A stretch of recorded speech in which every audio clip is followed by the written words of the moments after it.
What's up, everybody? Welcome to Kinda Funny Games Daily for Friday, January 12th, 2018. I'm one of your hosts, Greg Miller, alongside the pure one, at Tim Gettys. Let Tim host. How are you, Tim? Oh, that's nice. It's a smattering of applause from the audience today. Smattering. We learned that last night at Nick's comedy thing. The guy kept saying smattering of applause. There was one guy that kept calling people goofballs. And I really that was good. appreciated Yeah, the last guy. He was really funny. I kind of want to really adopt it, you know? Yeah, you do it.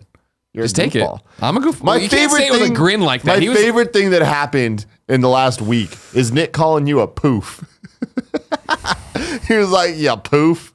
Nick's a But it weirdo. got me. I laughed for like 5 minutes. Nick's weird. What? I don't even know what a poof is. I don't know, but it's Guys, so I funny. think that's a bad term. I think it's a bad term too, isn't it? It's a bad term. Yeah, I don't think you're supposed to say that anymore. What? I think. It's a derogatory term for the game. I think it's a, yeah, I think it's God damn it, I man. do think so, yeah. So Did he call me? I Can don't I know. have something? No, you can't. You can't have There's anything one joy anymore. in life. Yeah, no. I got Donkey Kong Tropical Freeze though. Hell yeah, boys. Fuck yeah, you did. Video games are back, and it's Donkey Kong, and he's doing his thing. Video games are cool, man. Yeah. Are we sure about that? Is that what it is? I'm like 95% sure. Arrested Huh. Development, man. Teaches you things. Arrested Development taught you that? Yeah. Damn. Way to go. Way to go, Nick. You know what I mean? Does he know what it is? Because I don't think he knows what it is. definitely either. doesn't know. There was another word he was saying where he was like, I don't know what that means. He looked it up and he was like, I Yeah, can't he use was that calling word. people koozes. Was that a real word? Koos is a real Unfortunately, not what he thought it it was. is, and it is the opposite of actually what he thought it was. It is a terrifying time to be alive. Yeah. Because you don't know what words mean and you say them. It's like when I once in a fight with my mom called her a douchebag. And let me tell you, you could hear a pin drop in the Miller household that day. Yeah. When she was like, "What did you say?" And I'm like, "I don't know what it is. I heard it on Comedy Central." And ignorance was not my friend that day. If you didn't know, this is Kinda Funny Games Daily. Each and every weekday on a variety of platforms, we run you through the nerdy video games news you need to know about before answering your questions, comments, and concerns. Everything else you submit to kindafunny.com/KFGD. You need to be part of the show. Go there, do that. Remember, you can watch us live, record the show on twitch.tv/kindafunnygames. But remember, we don't look at the chat. Instead, if you're one of our live viewers, you need to go to kindafunny.com/you're wrong and tell us what we screw up as we screw it up. Then you set the record straight for everybody watching later on youtube.com/kindafunnygames and listening on podcast services around the globe. Housekeeping for you, it's simple. Today's brought to you by Rover and Lisa, but I'll tell you about that later in the show. For now, let's begin the show with what is and forever will be the Roper Report. Time for some news. 4 items on the Roper Report. A baker's dozen!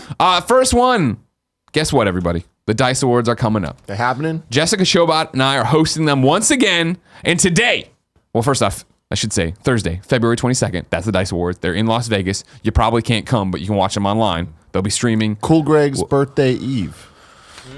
Yes, his birthday. I didn't know. I heard he wants to go to a WWE event in Vegas that week. I know. Yeah. But I didn't realize it was his birthday. How old are you going to be, Cool Greg?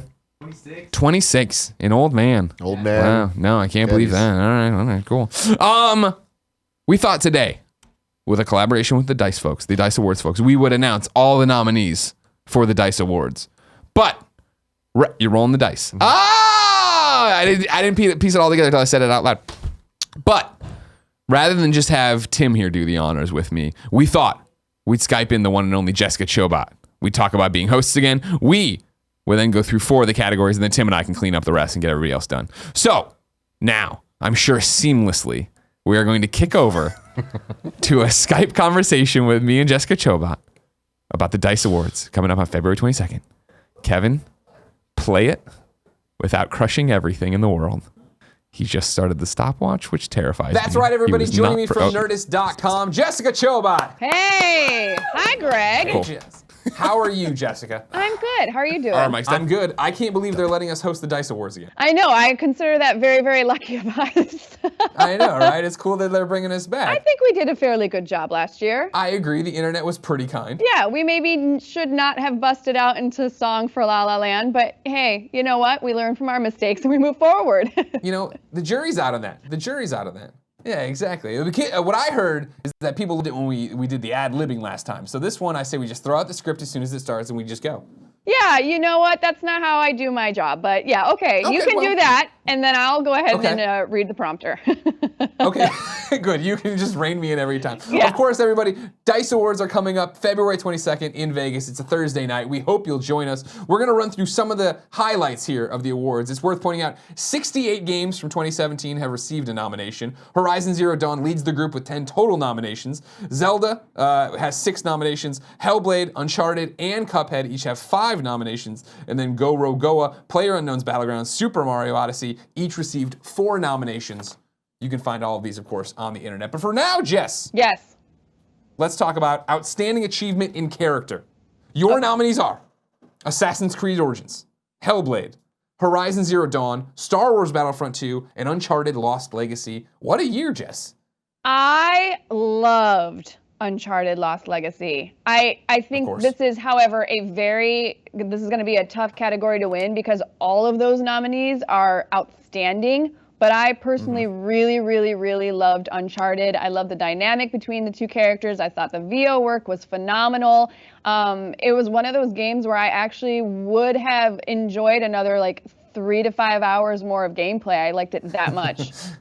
Sure, Yeah. yeah, you don't want it to end. No, Lost Legacy, you're hitting the nail on the head. Everything is great here, right? I think I loved Aloy so much in Horizon Zero Dawn. I loved going through her entire journey of seeing her become this badass hunter, this badass character. But of course, Hellblade, right? Like, Senua is an awesome character too that came out of nowhere. It'll be interesting to see if she cleans up.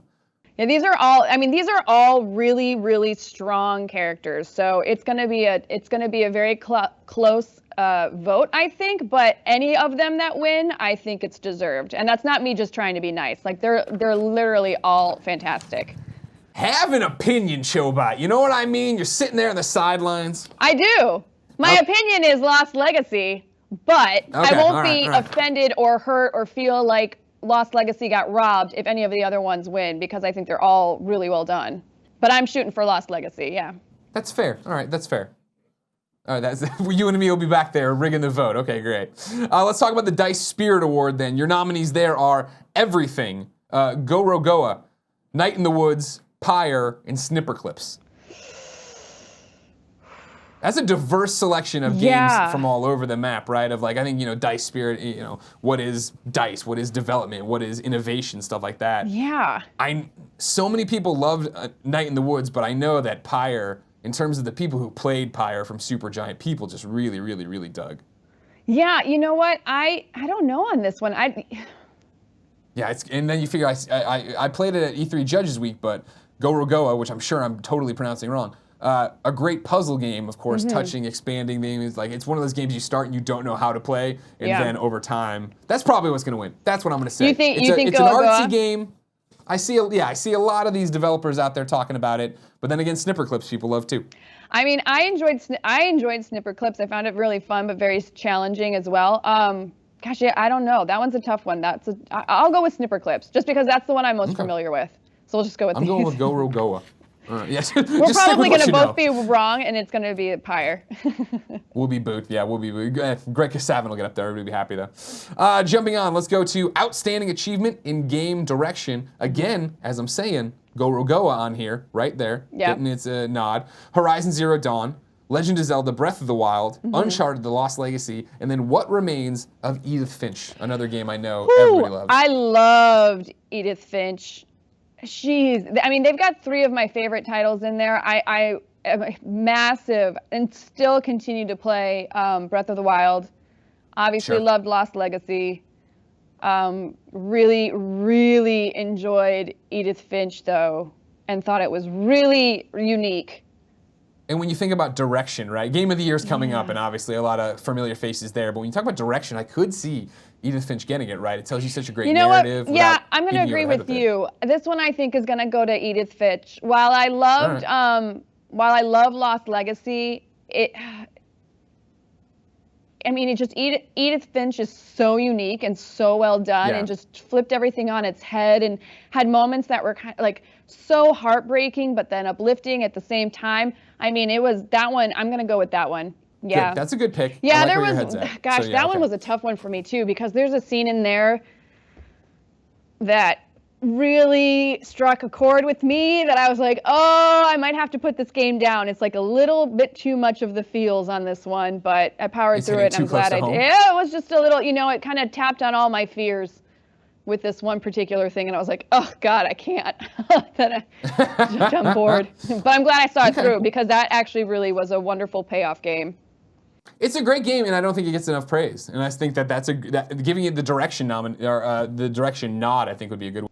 Yeah, I don't think it doesn't get enough praise because people didn't enjoy it. I think it's one of those that were just like that sleeper hit where all of us, you always are like, if somebody mentions it, you're always like, oh yeah, of course, yeah, I loved that title. Yeah. But it's not the first thing to pop into your mind because it's a very subtle game. So, it's very satisfying, it's very subtle. There's a lot of great art and storytelling in it, but for some reason it's like a, and I don't say this in a bad way, I say this in a good way, but it's like a languid journey that I don't think it's like always at the front part of your brain. And then, but when somebody mentions it to you, you're like, oh yeah, like Home, or any of those other titles, you're like, oh yeah, of course, I love that. That one's great. And then you start really thinking about what made you love it, and you realize how many different layers and of unique gameplay there is to it, and you're just like, oh yeah, of course, this makes perfect sense. That's a great point, right? It has that lasting appeal. You think about it over time, whereas it maybe didn't have that blockbuster moment. It's a Wes Anderson film, right? You walk out and you're like, why did I see that? And then like 3 days later, you're like, this is the best movie ever. Now that I've had time to digest it. Yeah. All right, that's what we're both picking. We're both on the same side of history there. Yeah. And then the big one, game of the year. Usual suspects here: Cuphead, Horizon Zero Dawn, PlayerUnknown's Battlegrounds, Super Mario Odyssey, and The Legend of Zelda: Breath of the Wild. What are you voting? They're all really strong. I am surprised to see PUBG included in that, just because. Oh yeah. Yeah, I mean that's a relative. I mean, people have been playing it for a while, but they've been playing it as a beta, and it's interesting to me that until it was launched relatively recently, to see it up as Game of the Year so quickly from an official launch. But it is changing. I'm not done. It is changing. You make me want to talk to you. It is changing the scene quite a bit, so I get why it's there. I'm just, surprised by it, and I enjoy it quite a bit. So I get why it's there. But for me, I'm gonna have to go, and all the rest of the titles are really good too. But for me, I'm gonna have to go with Legend of Zelda: Breath of the Wild. Not only was that an amazing addition to the Legend of Zelda saga, it's the first Legend of Zelda that I personally have played that's given me the same kind of feels I played when I played Ocarina of Time, which is one of my other favorite Zeldas, and one of the titles that I played and kind of the turning point of my life, which got me really back into gaming. It and the detail and the breadth of the wild, no pun intended. The breadth of that game is phenomenal. And it's not detail for just aesthetic reasons. Like if Link is wet and he comes out of the water, he can resist fire for like 3 to 5 seconds, or like really small, minute details like that are part of the gameplay is very, very interesting to me, especially when you have, open world titles like Fallout, or give me another one really quick off the top of my head. Horizon, right? Or Horizon, but I'm specifically thinking of Fallout because those titles have a tendency to still have a lot of hiccups and be broken in some ways. Sure. I have tried my hardest to break something in Zelda, and I have never come across something that wasn't perfectly finished. At least in my copy. I thought I had it one time. I had actually gone to, I can't remember, it was a shrine to drop off a dragon scale, and I was running out of batteries, and right when I put the dragon scale into the spot it needed to go, my system died, and I thought, oh God, I lost it. I went back, I charged everything, I went back, got back to that spot, My scale was gone, but I hadn't gotten the completion of that quest. So I'm like, oh my God, I'm stuck in an infinite loop. And I'm freaking out, and I'm texting some people that I know over at Nintendo asking, like, is this a glitch? Is this an issue? I couldn't get a response. It was really early during the launch period too, so it could have potentially have been one, or at least that's what I was thinking in my head, because, you know, I'm used to big, you know, open world titles that have, you know, hiccups. And I ended up figuring out, no, it wasn't an issue at all. I mean, it was unfortunate that my system died right at that moment, that part, but that was my own fault for not charging it and being impatient. But the fact that there was still a way to get another scale, it didn't hold my hand enough that it really made it obvious what I needed to do. So when I was just like, oh, you know what, I guess I'm just gonna, track this thing down. Oh, there's the dragon again. Well, let's just give it a shot. Might as well, shot at it, and another scale dropped. I was like, oh my God, yay! They've thought of everything. They've thought of everything. They've thought, literally of everything, and they did an amazing job of it. I still play it. It brings me back to the nostalgia while still giving me something new. I'm rambling at this point, but yes, Legend of Zelda Breath of the Wild for me is my #1 Game of the Year choice. What's yours? Zelda is going to win, period. My choice is Mario. I liked Mario more, but what I keep talking about is that Mario, Zelda, and Horizon, I feel, are all in the conversation for being 10 out of 10s. And the fact that they're all in 1 year, if any of them wins. And I don't even talk, Cuphead and PUBG, I can make a case for why they should win Game of the Year as well. Yeah. It's this weird year where you look at all these nominees and you're like, yep, all of you are Game of the Year, but if you have to vote, how is it going to come down? Yeah. I would go Mario because I had nonstop fun. I never got frustrated in Mario. I was always up for the challenges. I loved Zelda just as much, though. It was just I had a few more instances where I was like, oh, well, maybe what's happening? I thought about other things, whereas in Mario, I was always thinking about that next moon. Yeah, I can see that. I'll let you have that one. Yeah, we'll just agree to disagree, but I also... I agree. There's not even that much disagreement. I think they're awesome. Mario's nonstop fun. They're all good. Like, they're all good. Cuphead is artistically, ridiculously amazing. Hard as balls, but so pretty. And PUBG is so much fun and just changing the landscape of everything. It's a tough... it's a Sophie's choice. You can't go wrong, which is the interesting part, which is weird. Usually in Game of the Year, there's somebody where you're like, well, this guy doesn't belong in it at all. Why would I ever vote for them? Not this year. No. Well, ladies and gentlemen, who do you think will win Game of the Year for the DICE Awards, along with all the other awards? Let us know, of course, on this video. Check out Jessica Chobot on Nerdist.com. Thank you, Jess, for joining us. Thanks, Greg. See you soon. Yep, and remember, DICE Awards are right around the corner. February 22nd. It's a Thursday night. Watch with us on any streaming platform, or if you're a developer, come there and clap for me and Jess. Yes, please clap and laugh maybe at some of our jokes this year. And that was the thing. You all told us after the fact that you thought we did a good job, but in the moment, there was a very quiet room. We're sweating up there, you guys. Just a chuckle, just a little chuckle. Just Neil Druckmann, I know you're out there. Clap. Just do this. It's simple. All right, let's go back to Kind of Funny Games Daily. Bye. Thank you, Jessica, for joining us, and thank you, ladies and gentlemen, for watching that first part of the DICE Awards. Tim, you excited for it? Fast. Yeah, I said it was I saw the Twitch chat talking about, I said I pre-recorded that Skype interview. We're not pulling the wool over your eyes. And we can't even make the video play without the internet crash or OBS crashing in the middle of it. We're not risking a live recording of that. Tim, I want to run you through the rest of the DICE Awards. Of course, these are going to be up actually probably about now-ish. I don't have a clock in front of me. At 1 o'clock, I think they're publishing these over on there. So I'm going to go top level for you, Tim. You ready? Mm-hmm. Outstanding Achievement in Animation. Your nominees are Cuphead, For Honor, Hellblade, Horizon, Uncharted: The Lost Legacy. Outstanding Achievement in Art Direction. Cuphead, Hellblade, Horizon Zero Dawn, Little Nightmares, The Legend of Zelda Breath of the Wild. Cuphead. That's where, you're going to give me your votes? I'm sorry, what did you say for animation? Cuphead. Okay, of course you did. Yeah. Xbox fanboy, Xbot. Yeah. Outstanding Achievement in Original, Music, Composition, Call of Duty World War II, Cuphead, Horizon, Rhyme, Wolfenstein 2. Horizon. Okay. Outstanding Achievement in Sound Design, Destiny 2, Injustice 2, Star Wars Battlefront 2, Super Mario Odyssey, Uncharted: The Lost Legacy. Star Wars Battlefront 2. Okay. Outstanding Achievement in Story, Hellblade, Horizon, Night in the Woods, What Remains of Edith Finch, and Wolfenstein 2. Don't have a say. Really? I didn't play enough of these to. Oh, okay. They're all great. This is the problem. 2017 was too good of a year. I could see any of them winning. I didn't love Horizon Story, so Yeah, that's the thing. I would probably vote Horizon, but I could see Hellblade winning there too.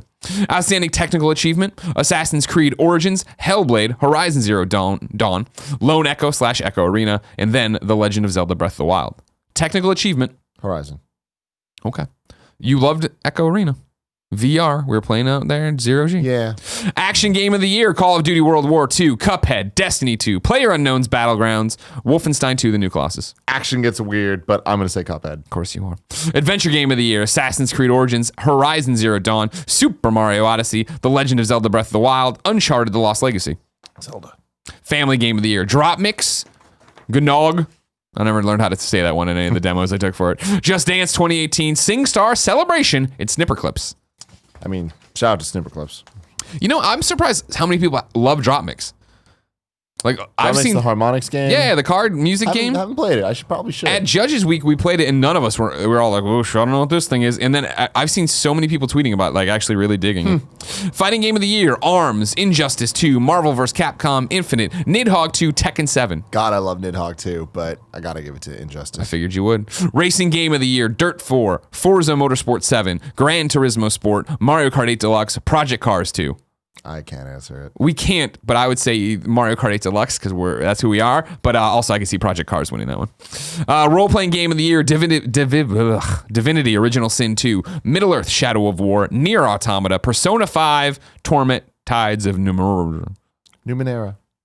That's who you're voting for? No. Then just hang in there and just let me screw up the word and go. No votes there for me. Really? I mean, I didn't play enough. I mean, I didn't play Persona I at all, saw and a Nier whole I bunch of didn't our beat, so- audience being very offended that Persona hadn't popped up in the Game of the Year nod that Jessica and I went over for that award here. But I'd say here you give it to Persona 5. Settle down, Zyger. Sports Game of the Year: Everybody's Golf, FIFA 18, Golf Clash, Madden NFL 18, MLB The Show 17. Everybody's golf. We're pulling for Everybody's Golf because we're big Everybody's Golf fans, but who knows? We're not versed in the rest. Strategy Simulation Game of the Year: Endless Space 2, Halo Wars 2, Mario plus Rabbids Kingdom Battle, Total War, Warhammer 2, XCOM 2, War of the Chosen. I love Mario Rabbids. Sure, but again, we weren't all over that one. Immersive Reality Technical Achievement: Lone Echo / Echo Arena, Robo Recall, Star Trek Bridge Crew, The Invisible Hours, Wilson's Heart. Echo Arena. Hell yeah. Immersive Reality Game of the Year: Lone Echo, Echo Arena / Echo Arena, Psychonauts, The Rhombus of Ruin, Robo Recall, Space Pirate Trainer, Wilson's Heart. Echo Arena. All right, cool. Handheld Game of the Year: Dragon Quest VIII, Journey of the Cursed King, Etrian Odyssey 5, Beyond the Myth, Fire Emblem Echoes, Shadows of Valencia. Metroid: Samus Returns, Monster Hunter Stories. Metroid. Yeah, you liked that enough? What's up, Metroid? Yeah. Yeah, Metroid, it's a very good game. Compared to these, it's better, I'd say. The Fire Emblem was the weakest Fire Emblem in this generation. Okay. Mobile Game of the Year: Cat Quest. I had to turn the know what it pages. is. There's other nominees, not just Cat Quest. Fire Emblem Heroes, Gorogoa, Monument Valley 2, Splitter Critters. That's a great name. We don't know anything about these. Not ones. my mobile games I of do the want to year. point out that Jessica Chobot tweeted me, of course, after the fact, after we had recorded that, and wanted to change her one vote to Gorogoa. I think after she looked into it for the Dice Sprite Award. Did I say Spirit? I might have said Spirit in the thing, but it's Sprite. We'll see. Who knows? Outstanding achievement in online gameplay, Tim. Call of Duty World War II, Destiny 2, Fortnite, PlayerUnknown's Battlegrounds, Tom Clancy, Ghost Recon, Wildlands. PUBG. It's got to be PUBG, right? Changed the game this year. Outstanding achievement in game design: Gorogoa, Horizon Zero Dawn, PUBG, Super Mario Odyssey, The Legend of Zelda. Breath of the Wild. That's what you're going for? Okay. And then I'm going to toss it to you while we're here. Game of the Year: Cuphead, Horizon Zero Dawn, PlayerUnknown's Battlegrounds, Super Mario Odyssey, Legend of Zelda. Obviously. You're going to stick with Zelda. But I mean, kind of dude, funny is game of the that year. list, that top 5, that's what I think the conversation is. Yeah. Like the fact Persona's not here, and You're a Nier. hater-ass hater, I know. I'm a hater-ass hater, but those 5 games, damn, what a year to be alive. Yeah, 2017 was amazing. Remember, everybody, the Dice Awards are coming up Thursday, February 22nd. Jessica Chobot from Nerdist.com and me, Greg Miller from KindofFunny.com, will be there hosting them, hopefully getting Neil Druckmann to laugh, because if not, I'm going to come down there with the fire he's only seen once from Evan Wells when he missed a deadline. These are very in-jokes for Naughty Dog people listening. Yeah, 68 games nominated. So close. Hate you so much. Let's move on to the next story in the Roper Report. Number 2 comes from Kotaku. Destiny 2 got a major update yesterday in terms of, hey, here's a giant post from Bungie talking about what's to come. You can, of course, read it over on Bungie.net or whatever. I'm calling out a certain part from the Kotaku For article. expert commentary, you can go to twitter.com/Fran Mirabella. Yeah, Fran just went in. He was 25 tweets in last night when we pulled up the next comedy show. I'm not sure how many more he's posted. Here comes the Kotaku story, though. In the post, Bungie says it plans on shifting the balance for items like ghosts, sparrows, and ships away from Eververse, the real money store, in favor of activities that require you to actually play the game. Quote, we recognize that the scales are tipped too far towards tests at the moment, and Eververse was never intended to be a substitute for endgame content and rewards, the studio said. The studio plans to add more tangible rewards to the endgame activities, and in the near future, Bungie plans to bring back private matches in 6v6 to Crucible. Quote, at the end of last year, I made a promise that I would update you on our plans for Destiny 2, wrote Chris Barrett, director of the game's current team. Quote, the team has been hard at work, and we're ready to share where we are headed. We used to wait to talk about game updates until we were certain we could meet our deadlines to avoid letting players down if we changed our plans. No longer. We're not just listening, we are doing. They point out, you can see all the changes over here, but here are some of the highlights. Starting January 30th, you'll be able to get Masterwork armor in addition to weapons. In February, Bungie will add strike scoring system and revamp the mod system to make gear enhancements more valuable and less repetitive. Parentheses, the mods revamp might take a bit longer, the studio notes. The tower will get text chat on PC. Quote, you will finally be able to see other members of your fire team on the destination map. No more having to ask your fire team where they went and then fast travel to another loading zone. Multiple emotes, extra vault space, and lots of other features the fans have been clamoring for, including better Iron Banner and more rewarding in-game activities, are on their way. Again, I'm not this deep into it. I'm not the man who's going to put 25 tweets up about this post or whatever. It's good to see them responding. It's good to see them leaning away from Eververse, right? They've taken it on the chin about these microtransactions and everything else. At least they're listening. Yeah. They're excited. Not just listening, Greg. They're doing. I'm excited to play more, and maybe Smelly Burrito 120 is as well. He or she wrote in to kindafunny.com/KFGD to be part of the show and says, Dear Greg, an esteemed co-host. Yesterday, Chris Barrett detailed the roadmap for Destiny 2 in 2018. They announced some cool improvements, and then he describes it, but we just talked about it. As an avid Destiny fan, fully cleared Destiny 1 over 1,000 hours of playtime, 3 fully geared characters. I love the game and want it to succeed. However, I find myself just not caring anymore. I think Bungie may have lost me, and there really is nothing they can do to bring myself and a large set of hardcore Destiny fans back to the game. My question is this. Do you think it's too little, too late for Destiny? Is this an inherent problem with games as a service? That when they lose the audience, you can't bring them back? I know games like The Division and Rainbow Six Siege have done a great job improving and bringing an audience back to these games, back to these games that suffered at launch, and they've only improved. They did not receive the hardcore backlash from changes that Destiny saw. Curious to hear your thoughts. All the love to you guys. P.S. Please, Shuhei, let us change our names. Smelly Burrito 120. I feel you. Is it too late for Destiny? I don't think so. Yeah. I think him bringing up the points about things like Rainbow Six kind of prove that. Destiny, different beast for sure. Sure. Destiny's kind of, I would say, the flagship title in terms of games as a service. But that means that they need to set the tone for what games as a service can be. But it also means that they need to be the ones that people are most critical of, because if they're the forerunners and they're the people kind of setting the standard, there's going to be a lot of people that like the changes you make. There's going to be a lot of people that hate it. So you have a much bigger sample size. And I think that Bungie is obviously trying their best. The microtransactions, everyone's trying to figure that out. But you can see them making the changes and kind of putting out there, having the conversation with the community. And so if they lost you as somebody that put that much time into Destiny 1, obviously they want to have you guys back. Like you are the type of player that they need to thrive. But they also are not just pleasing the 1,000 hours of gameplay people. They're also pleasing the people that are like, how can we get the people that normally would play a game for 8 hours, how can we get them hooked for 100? And I think that when you look at that pie chart, it's impossible to please every single group equally. So that's where that's at. For Smelly Burrito 120, he says, I think they may have lost me. I don't think they have.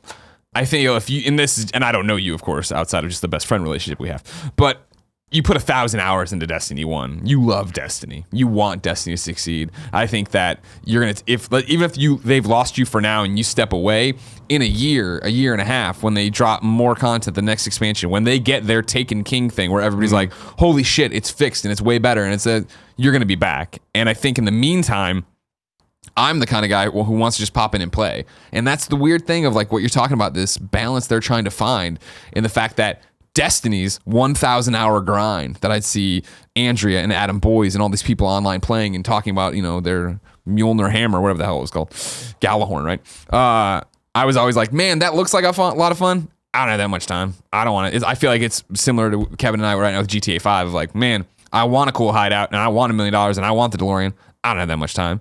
Destiny 2 was a fun platinum. I never felt like I was that far behind. The raids were challenging but fun. They dropped that first piece of DLC that the hardcore audience was super down on. I jumped in, I played it. I was like, oh, cool, reason to play Destiny again. I played some Destiny, I stepped away, and I'm sure and right now though, if Andrea was like, hey, we're gonna raid tonight, we're gonna do this, I'd be like, oh, fun, yeah, I'm in, yeah, sure, let's go do that.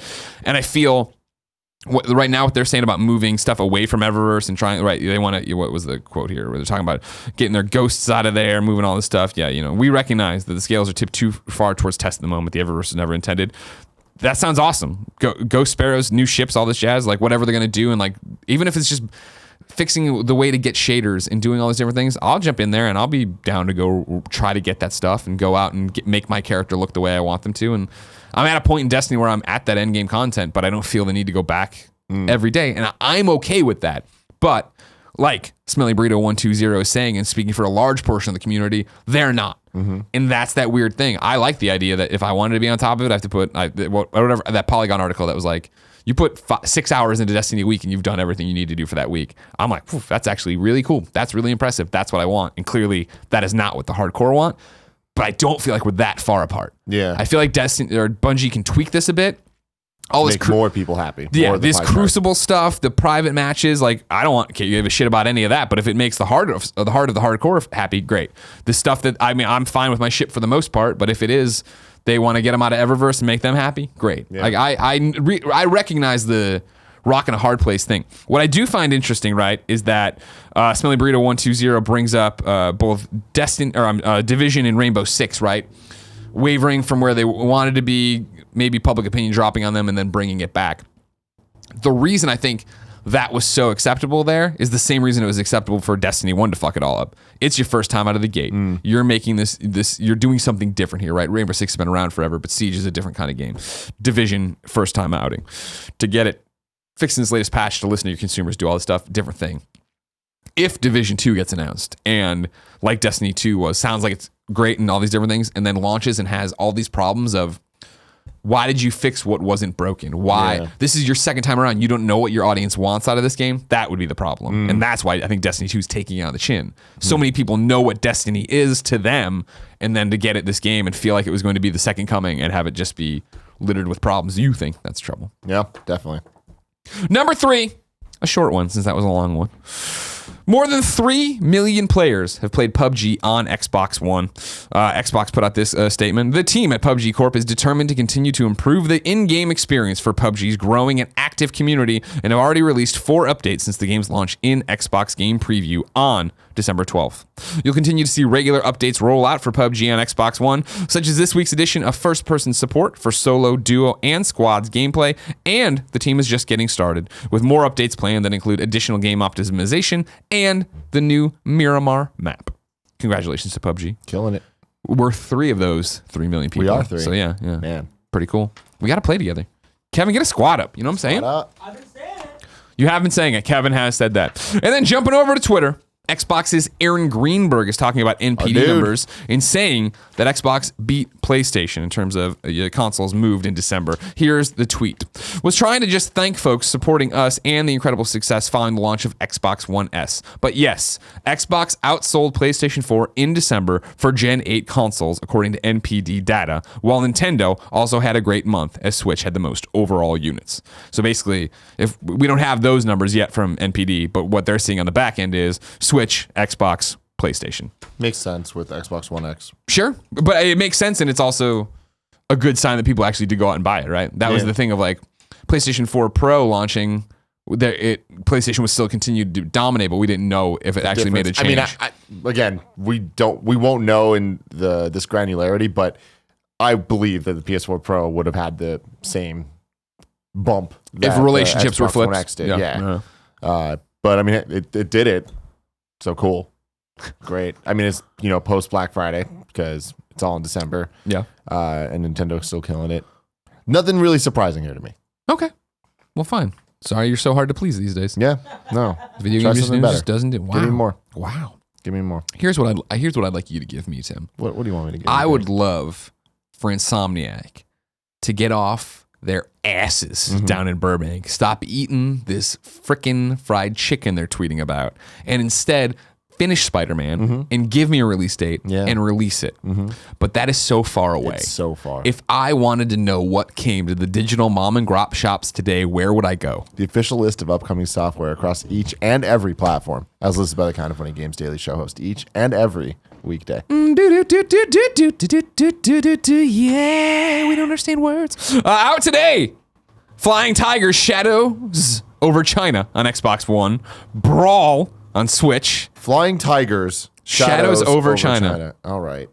I mean, it could be great. You don't know. We don't know. We don't know anything about it. What is Brawl on Switch? It's all capital letters, and it's just another proof we have run out of titles. Now we're just, you know what I mean? Is it a Smash Bros. Clone? I hope so, but I doubt it. As Kend 2, The World Beneath is on Switch. And then Dissidia, Final Fantasy NT kicks off its free open beta on PlayStation 4.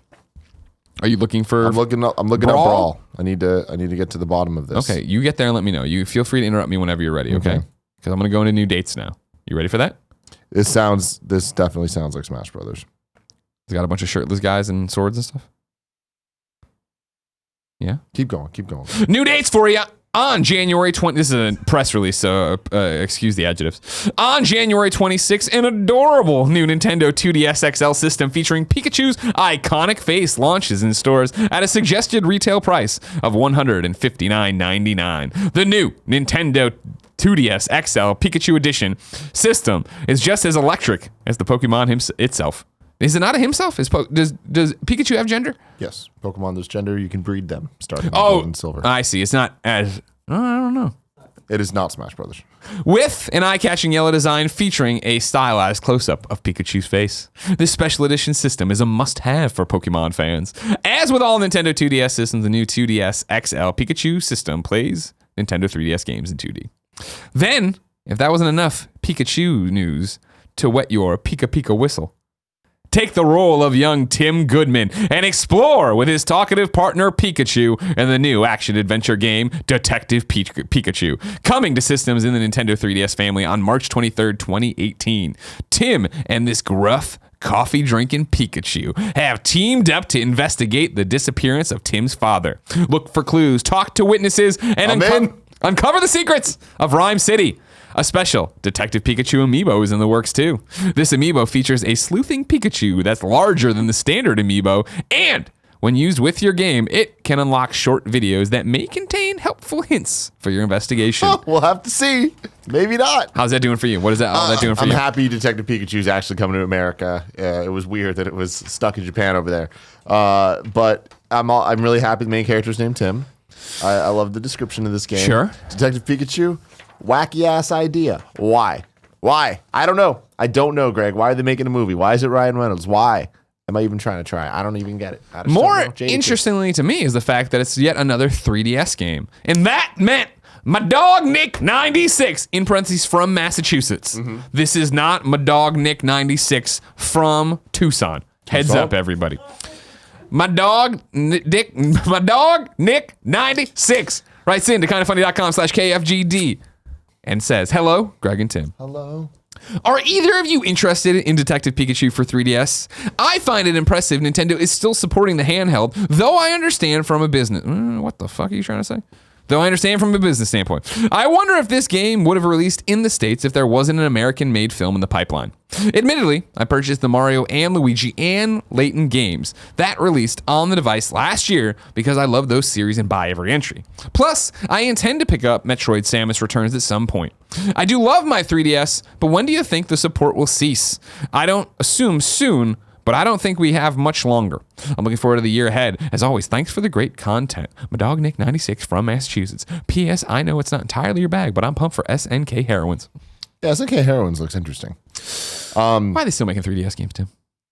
You kind of nailed it. It makes sense business-wise. There's such a big install base there, and the games are still selling extremely well. Look at Ultra Sun and Ultra Moon and how high they are. And I know Pokemon is kind of a different beast when it comes to sales numbers, but even putting out these other games, the Mario and Luigi games, those are selling well. Detective Pikachu, that's a game that will come out there, and even if you don't know what it is, it's like, oh, Pikachu, I'm gonna buy that if you're just a random ass mom or grop, you know? Yeah.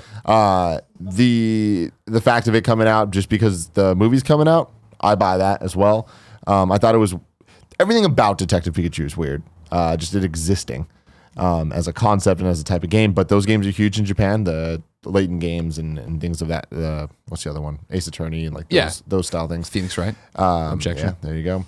So I get it coming here. If it was easy to localize, like why not put it out? But now that there's the movie, they're like, of course, need to at least have it relevant, or else it'd be the most random thing ever. And that's the business side of it. Hey, we are putting out a mass market movie. Hey, which one of our devices has the mass market audience? Of course, keep the game. Yeah. Well, it's also a 3DS game, so like already in Japan. So I feel it'd be weird if they ported it over.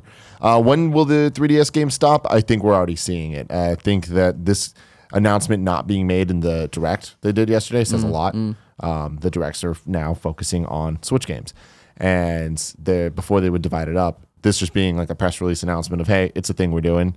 I'm like, okay, cool. We know there's the Kirby game coming out on 3DS, and there's a couple other titles throughout the year, but they are very randomly placed, and it's not like a flow of games coming like we've seen in the last 5 years with the 3DS. So I say this is the last year. Okay. I can deal with that. I wish they would just start porting stuff over, but I understand why they don't. But I don't know if I was ever going to play Detective Pikachu, but maybe they will still port it over. Yeah. But I just don't feel like bringing the 3DS with me, but then again, I'm full of shit because I bring the Vita with me. Why not just toss another one in there, you know? Yeah. I got to suck it up at some point. Do you think we'll ever see Samus Returns ported over to Switch? No. If we did, it would be a downloadable title somehow, like some weird eShop thing going on. And, you know, I was upset when Samus Returns was announced on the Switch, and I was upset that I had to lug my 3DS around in addition to my 3DS, or into my Switch during that time. But now looking back on it, it was a brilliant business move for Nintendo to do that. The Metroid series, as much as the hardcore gamers love it, doesn't sell well. So putting the series, getting it back in people's minds by putting it out on the system that it's going to sell on, and it did, is great news for Metroid Prime 4. So they made a good call. Good. Another good call is writing into kindafunny.com/KFGD for reader mail. Before we get to your questions, and let me tell you, if you don't like Nintendo questions, you should not be listening to this problem. I need to tell you, this show is brought to you by Rover and Lisa. If you're like me, you love your dog. His is Portillo. My dog's name is Portillo. But dang, can that cutie be a hassle if your plans change? Well, rover.com/kindafunny is here to help. Rover.com is the largest network of 5-star pet sitters and dog walkers in North America. Serving pet parents across the U.S. and Canada, Rover connects dog owners with trusted pet care whenever they need it. Millions of services have been booked on Rover, including pet sitting, dog walking, in-home dog boarding, and doggy daycare. As the dog people, TM, Rover gives pet parents peace of mind whenever they're away from their dogs by offering premium insurance, 24/7 support, background checks, vet consultations, GPS walk tracking, and the nation's #1 pet sitting and dog walking app. Yesterday, Portillo got his first walk. I'm going to show Tim. I haven't showed it to you. He got the walk during the show so we could go see Nick do comedy and not feel like bad dog parents, right? And then what they do is they send you the messages and they send you little files, and like I see how she walked him. I get to see like with the path here, you see? Oh, yeah. I get the photos. They give me a summary. I got photos of Porty. I get to see everything. I love it. It's cool. And like when it was being walked, I was getting GPS tracks on where Portillo was. So You see it right now. That could have been Portillo.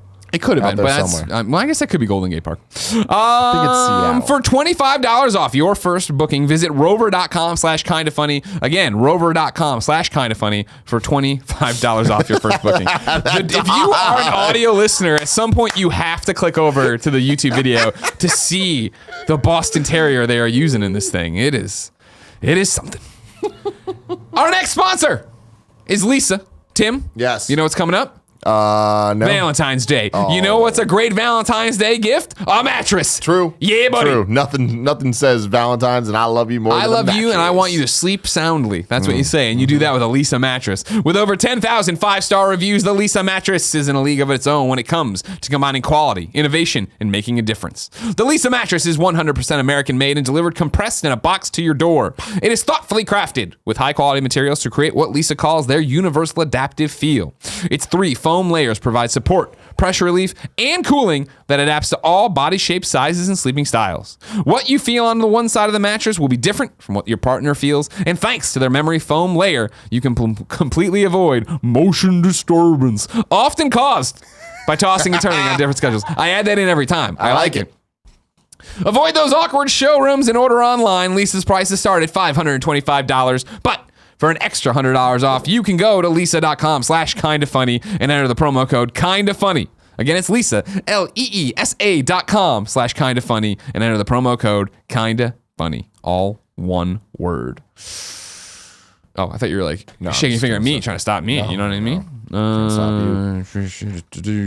do I want to start? You know what I mean? Let's start with Aaron Bosch. Do you want to? I do. Aaron Bosch writes into kindafunny.com/KFGD just like you can and says, it's more of a Nintendo rant, parentheses, rant voice please if read. You got it, Aaron. Nintendo needs to say a lot about a lot of different subjects, but what about my Nintendo? I buy a lot of Nintendo games and have a lot of coins sitting there waiting to expire. They expire after 6 months for platinum, 1 year for gold. Switch rewards have been, quote unquote, coming soon forever now. And a 30% discount on a 3DS game just doesn't cut it. I get it if they can't talk about Metroid or the Virtual Console right now, but for the love of fucking God, just give me a 30% discount on Mario Kart 8 Deluxe. I've already bought it twice before. Aaron Bosch, angry about Nintendo. I totally get it. You agree with him? Oh yeah, making such good points. It's weird. They've been saying that it's coming. They're going to announce stuff, and they haven't. We're coming up on the year mark. These points are just going to expire with nothing given to them. That's not cool. Don't have the program if you're not going to use it. Here's what I'll put it out there. What are you going to put out there, Greg? Aaron Bosch, you are all big dum-dums. What does that mean? Your Nintendo points count where they matter most. In Animal Crossing Pocket Camp. You can redeem them for all sorts of things, such as wood and cotton. Such as wood. And these aforementioned crafting materials are needed in this game. The problem is, like, when you get to the platinum level, there's been many years where Nintendo gives good rewards for these things, but that was back in the DS and Wii days. Sure. And then as this goes, And I was gonna say, now they don't need you anymore. Now they They're too don't good. need you. They're too big, man. Switch is on fire. They don't need you. Reggie laughs in the face of your coins and points. I've But seen it. again, Animal Crossing Pocket Camp. Go in there and just redeem them all up. That's what I do. I was so happy. Like, I was like, I'm never going to give you access to my Twitter or Facebook Animal Crossing Pocket Camp. What the hell are you doing? Let me take off your shoes? No, just that one. Just the one shoe needed to come off. It was my shoelace was hurting me. Okay. That's fair. I've seen my shoes tighten like a boa constrictor as well, just sitting there on your foot. I'm glad we saved you here. I had an injury yesterday on Gamescast. Oh, I know you did. We saw it in the pre-show. You can catch it on patreon.com/kindoffunnygames yourself if you'd like to see what's going on.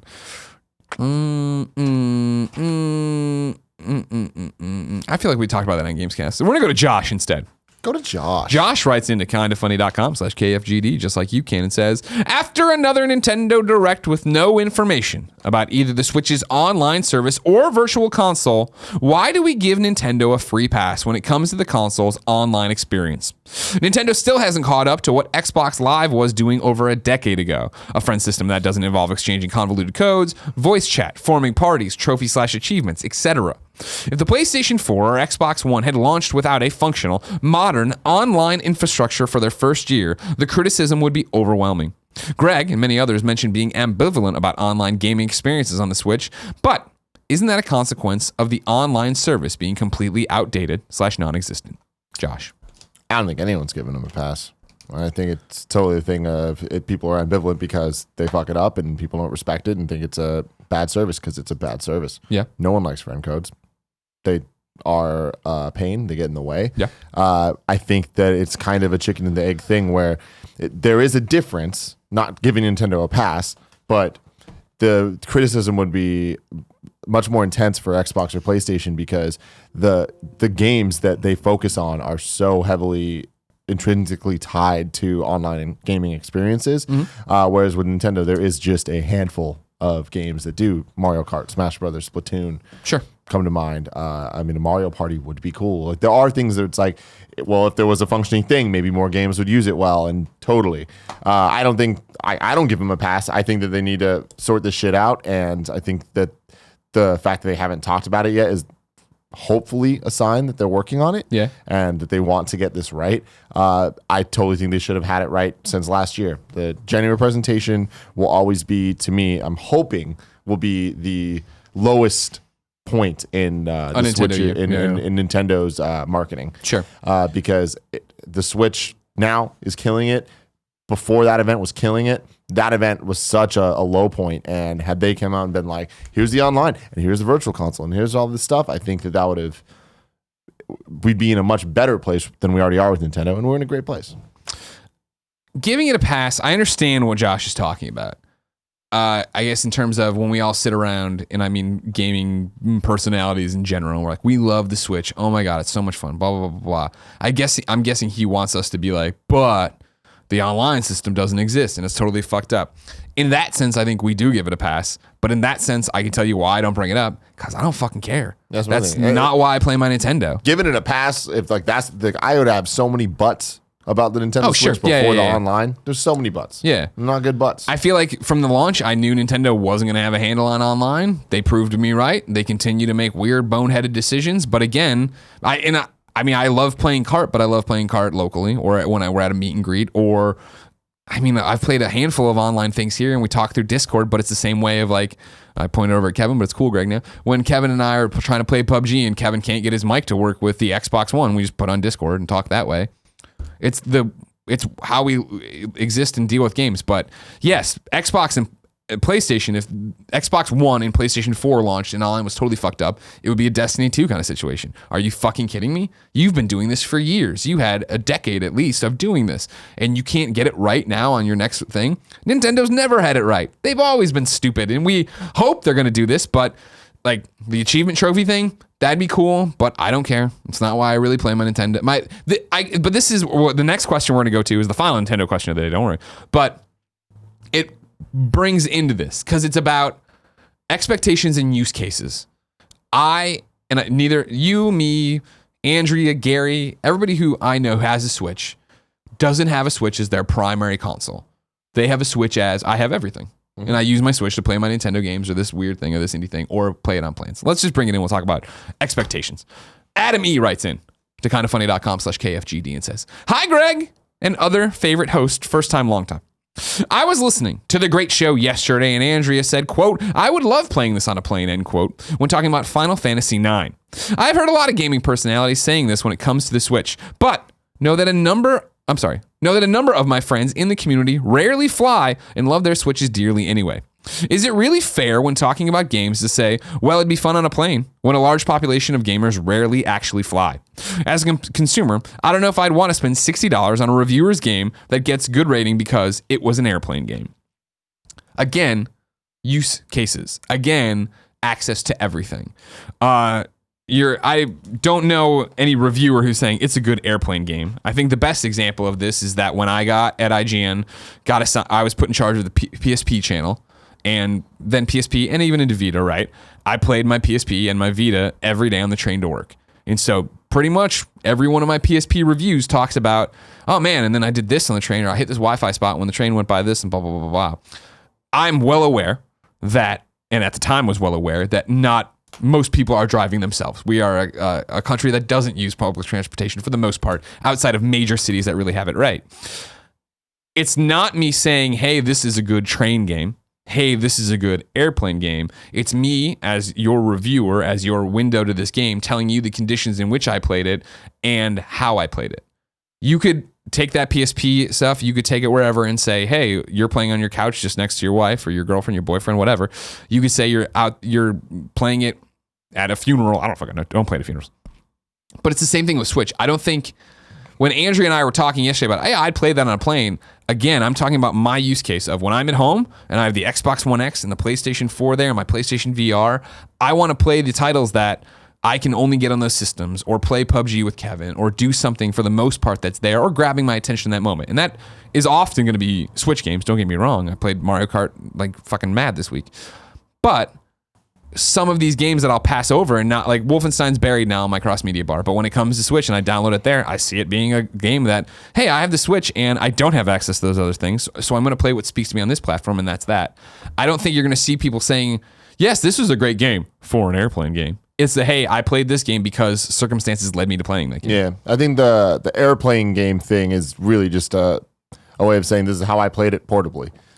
When the console is half portable and marketed that way, and it actually is, and you can play it anywhere you want, whereas the TV experiences, you have to be at a TV. You can play an Xbox One or a PS4 if you buy certain things. Like everyone has different use cases for what they're doing, but I think that the Switch has opened up so much opportunity for quote unquote real game experiences, console quality experiences anywhere you want.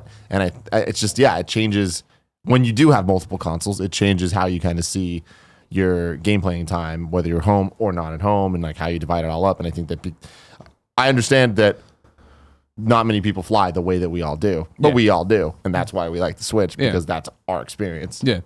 Yeah, I think that speaks back to the online thing, where if for Josh, and I don't know, I'm jumping to conclusions here, the Switch is your primary console. It doesn't have online, it doesn't have this, it doesn't have that. With all due respect, if those were huge things for you, you fucked up by buying the Switch then. And I don't mean to say like you fucked up and like it's all your fault, but I mean, you knew what you were getting and you bought it. We all know what we have and enjoy consuming games the way we consume them. And I know the limitations of my Switch. I know the kind of experiences I'm going to have on my Switch versus the kind of experiences I'm going to have there. Does that make sense? Yeah, totally. And I think another thing too is like with the idea of the airplane game. To me, an airplane game is also hey, I'm in bed about to go to sleep. I'm going to pop something on for a couple of minutes game. So you don't need to be flying to have the experience that we're talking about. It's it's the, hey, anytime I'm not in front of a TV, going to sit here and be like, I'm gaming for I want my 4K hours, TV. You know? Yeah, I think that's the thing. The reason it doesn't get flogged more for it, I guess, Josh, is the fact that I don't think people, and maybe just the gaming personalities you follow, went in expecting that from that. And whether that's fair or not, I think it speaks to the success of the Switch that it didn't matter to a lot of people there either.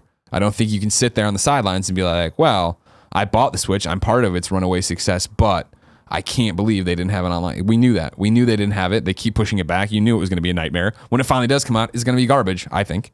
Absolutely. Unless like the time that they've continued to punt this, as they keep not talking about it and pushing the deadlines farther and farther back, they're like, all right, cool, we figured it out. Which I don't think they have, but more power to them if they did. Final question for this week comes from CP. He wrote it into kindoffunny.com/KFGD, and it is not a Switch question. It is not a Nintendo question. But if you're one of these people who's going to be mad that they were all Switch and Nintendo questions, write into kindoffunny.com/KFGD with questions not about the Switch. CP says, Dear Kind of Funny Games Daily Team, happy Friday. I see that after a successful hashtag campaign, hashtag don't forget Gravity Rush, Sony has delayed the closure of Gravity Rush 2 servers from January 18th to July 18th. I missed this. Thank you for telling me. My question is, how far after a game is released do you think it is fair for developers/publishers to close down the online services? For context, Gravity Rush 2 has been out only a year. I think a year seems far too soon for a closure on the servers for this game. But if not enough people bought the game, Sony seems within their rights to shut down the servers whenever they are losing money on server costs, right? Have a good weekend. Looking forward to hearing your thoughts. CP. I don't know.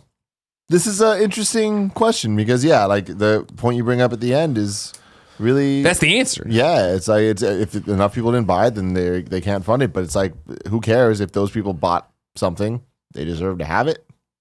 Yeah, but we all, when we accept the EULA or whatever, we all accept this, that they can turn it off whenever they want to, and that's how it's going to be. Okay. Yeah. And so it's a weird situation that I feel doesn't get the understanding it deserves. Because I don't even think it's Sony saw people not buying it. I would assume it's Sony saw people not using it. Yeah. That it is, the game goes live, there's all this, and then it's just this steady decline. And like, how many people are actively playing Gravity Rush 2 right now and getting that? And now you might say, sure, but how many people are going to buy it on sale and buy it on with this and get it this year and expect those features to be there and them not be there? And I understand that side of the argument, but the counter argument is you can't wait forever for those people to come. A great example, right? And we've never talked about this. This is something Nick and I talked about on the morning show. A guy wrote in the chat one day, right? And he was just like, on the morning show, and was like, hey man, I was going to go buy the Team Fat shirt, but it's no longer on the store, which I don't think is supposed to have happened, but it is no longer on the store. We checked into it. It had been bumped off or whatever. Yeah, no, that was one of the ones that got discontinued. All the OG shirts did. And so it's and he was like, hey, I was going to buy it. This sucks. And it was like thing of like, yeah, it does suck, but it was up for 4.5 years. Like, at some point there's going to be change because that's how businesses work and how that works and how servers work. Like, I don't know if the Gravity Rush servers meant so much to you of sharing the photos and trying to find people and screw with them.